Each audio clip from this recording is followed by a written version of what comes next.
Hi guys, I've not made a video for absolutely ages, but I wanted to make another one about surviving abusive relationships because sometimes you have these, oh pardon the phone, sometimes you have these, these revelations, and it's good to make a note of them and then share them because it might help someone else.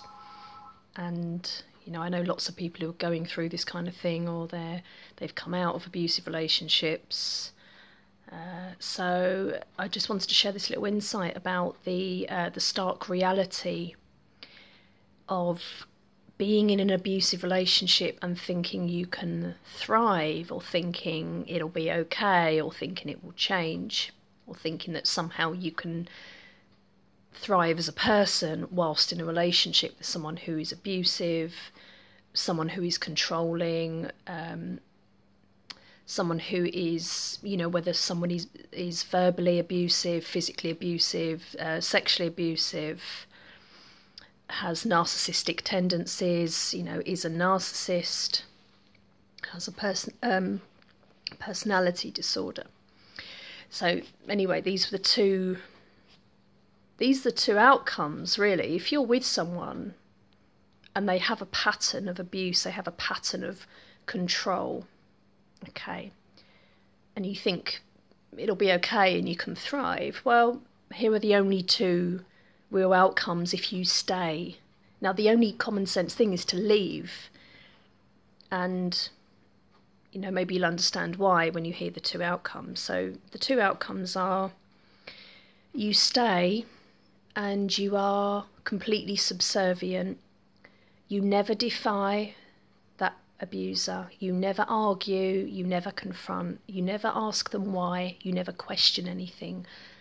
So even if they're doing horrific, horrible things, they're saying horrific, horrible things, they're lying, they're cheating, they're manipulating, they're harming your child, if you decide, okay, I'm going to keep my head down, I'm going to just not respond, I'm going to try not to get a reaction out of him, I'm going to try not to make him angry or make her angry.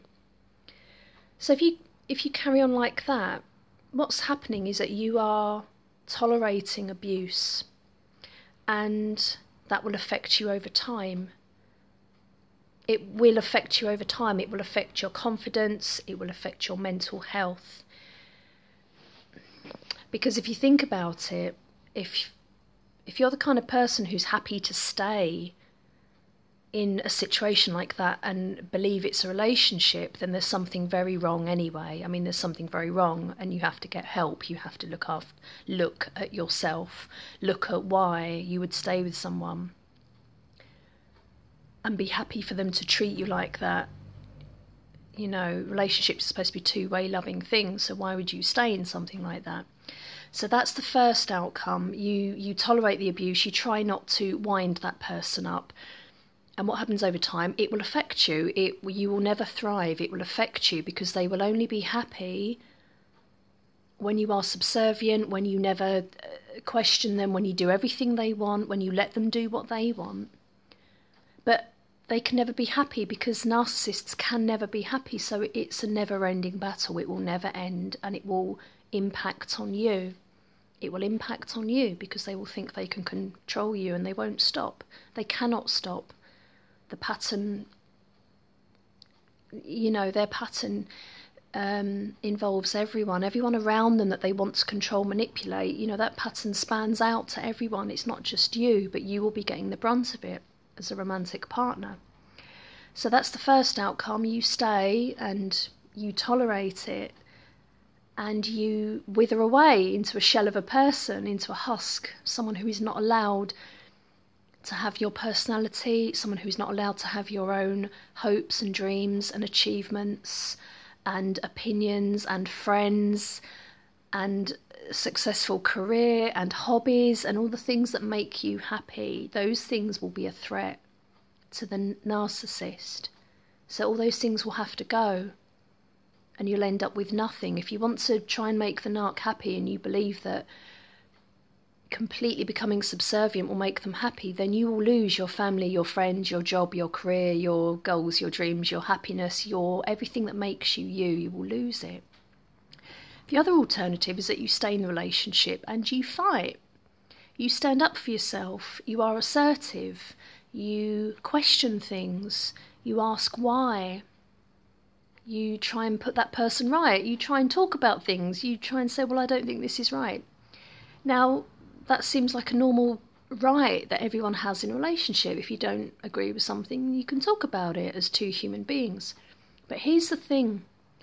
As soon as you go against the narcissist, as soon as you say no to the smallest thing, as soon as you look at them and see them for who they are, as soon as you question them, every time you question them, or every time you fight for something you believe in, every time you try to leave the house, every time you go to your job, every time you stick up for your child, every time you stick up for your friend, every time you see a friend, every time you do something that is a threat to them, they will punish you.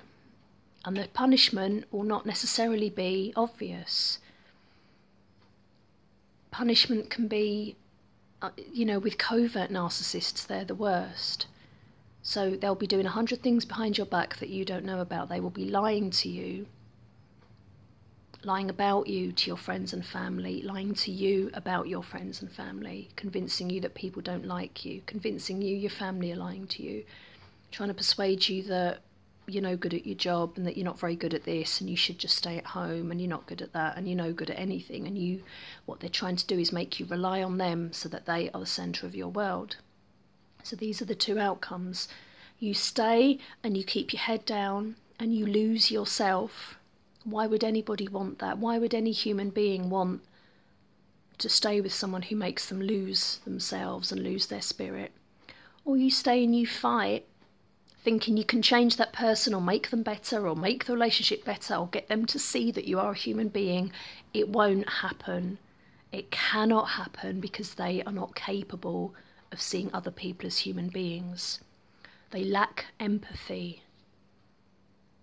The very definition of that is that they cannot put themselves into someone else's shoes. They do not see other people as being human beings. They are the only person who counts, and they are the only person whose needs matter.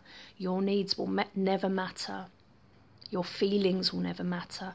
And it doesn't matter how convincing they are, how sympathetic they can seem. They can turn on the charm and act like a human being. But underneath it, it doesn't mean anything, because everything they say and do is a tactic to get what they want. And it never changes. It cannot change. You cannot give someone empathy. You cannot teach someone empathy if they do not have empathy.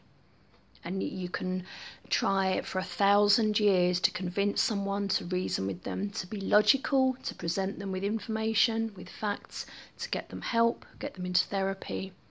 Nothing can change the fact that someone has no empathy and does not see other human beings as human beings with independent needs and wants.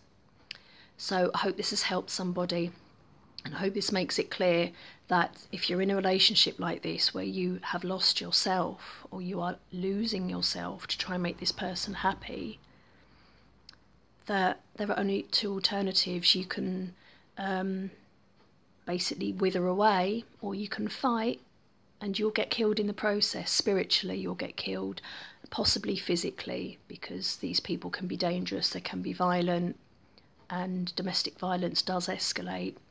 If the earlier tactics don't work, that's when things can escalate into violence. So you should never, ever, these people can seem harmless, but you have to be careful. So the only logical action is you leave, you talk to people about it, you get support, you get help, you go to Women's Aid, you read books, read the Freedom Programme, which is brilliant, get educated on who they are, get educated on who you are, get yourself strong, and you leave and you protect yourself. I hope this has helped somebody. Cheers, guys.